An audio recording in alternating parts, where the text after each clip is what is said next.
আসসালামু আলাইকুম রহমতুল্লাহ বারকাতুহু। গত ভিডিওতে আমি আলোচনা করছিলাম রেফারেন্স স্যাটাইভা সম্পর্কে, অর্থাৎ মূলার উপকারিতা সম্পর্কে, সবজি হিসাবে মূলার উপকারিতা সম্পর্কে। আজকে আমি আলোচনা করব এই মূলাটা দিয়ে আমাদের একটা হোমিও ঔষধ তৈরি হয়, যেটা হোমিওপ্যাথিতে রেফারেন্স স্যাটাইভা নামে পরিচিত। এইটার কাজ কী, মূলত কোন কোন রোগে ব্যবহার হয়?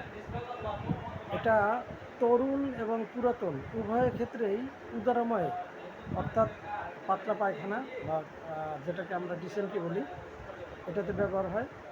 পেটে অধিক পরিমাণে বায়ু জমা, পেটের ভিতরে গড় গড় শব্দ হলে, পেট ফুললে, পেট ফাঁপলে, এবং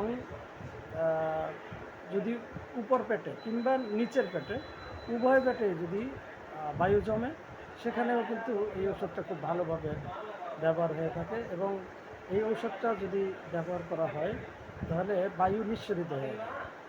প্রথমে মলের রং হলদে হইতে পারে, যেটা আমরা উদরামে বলি সেখানে, এবং সবুজ হয় কখনো কখনো, আবার কখনো কখনো ফেনা ফেনা হয়ে থাকে।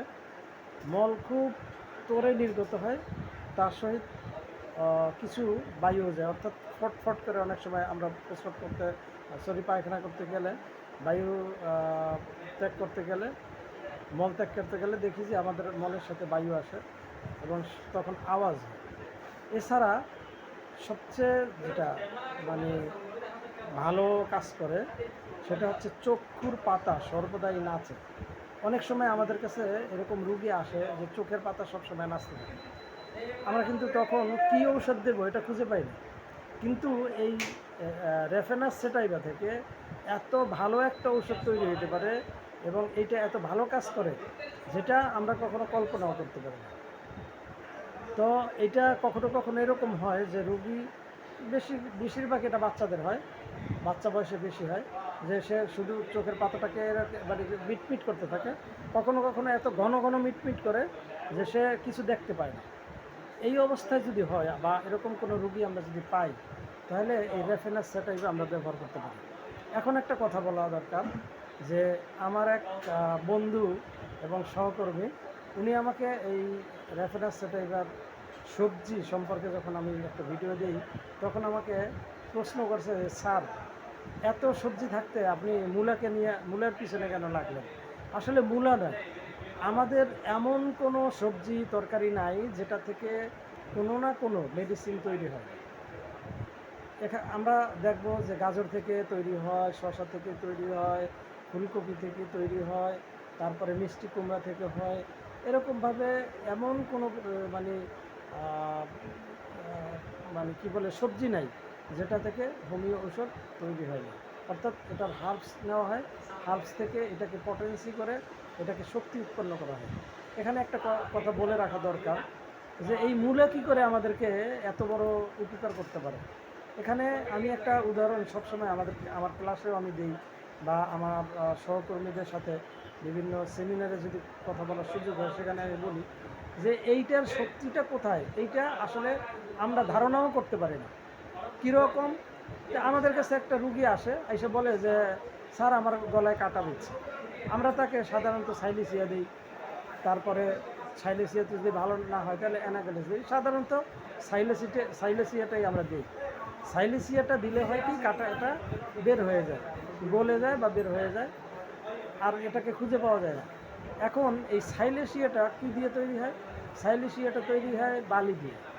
এখন এই বালু যদি আমার কারো গলায় যদি কাটা বিঁধে, আমরা যদি বলি যে এক মুঠ বালি খেয়ে ফেলাও বা এক বস্তা বালি খেয়ে ফেলাও, কাটা কি যাবে? এবং এটা কি বলা কি পসিবল হবে? মোটেই না। কিন্তু এই সাইলেসিয়া থেকে বালু থেকে যে সাইলেসিয়া ঔষধটা তৈরি হয়, সেটার পাওয়ার এত বেশি যে এইটা দ্বারা শুধু কাটা বিধে না, এটার দ্বারা ক্যান্সার রোগীর পর্যন্ত চিকিৎসা করা হয়। অর্থাৎ যে কোনো হার্বসটাকে যে কোনো জিনিস থেকে যখন হার্বস তৈরি হয়, এই হার্বসকে যখন পটেন্সি করা হয়, তখন এটা এত শক্তি হয় যে কখনো কখনো আমাদের জীবন নাশ থেকে বা আমাদের মৃত্যু মুখ থেকে ফিরে আনতে পারে। কাজেই কোনো কিছুকেই আমরা আমাদের পথের পাশে পড়ে থাকা এবং অযত্ন বেড়ে ওঠা, যেই জিঙ্গ বা জিঙ্গ বিলোবা আমরা বলি বা টাকা পাতা বলি, কোথায় বলে থানকুনি পাতা, এই যে পাতাটা, এইটা আসলে কত শক্তিশালী, মানুষের ব্রেনের জন্য যে কত উপকারী, এইটা আমরা কল্পনাও করতে পারছি না। কাজেই আমরা কোনো কিছুকেই ছোটো মনে করব না। আমরা আমাদের চারিপাশে অবহেলায় অযত্নে পড়ে থাকা রাস্তার পাশের যে একটা বৃক্ষ বা একটা লতা, একটা গুল্ম, সেটা আমাদের জীবন রক্ষাকারী একটা ঔষধ হিসেবে ব্যবহার হইতে পারে। এই সকালে ভালো থাকবেন, সুস্থ থাকবেন এবং সচেতন হবেন। আসসালামু আলাইকুম ওয়া রাহমাতুল্লাহ।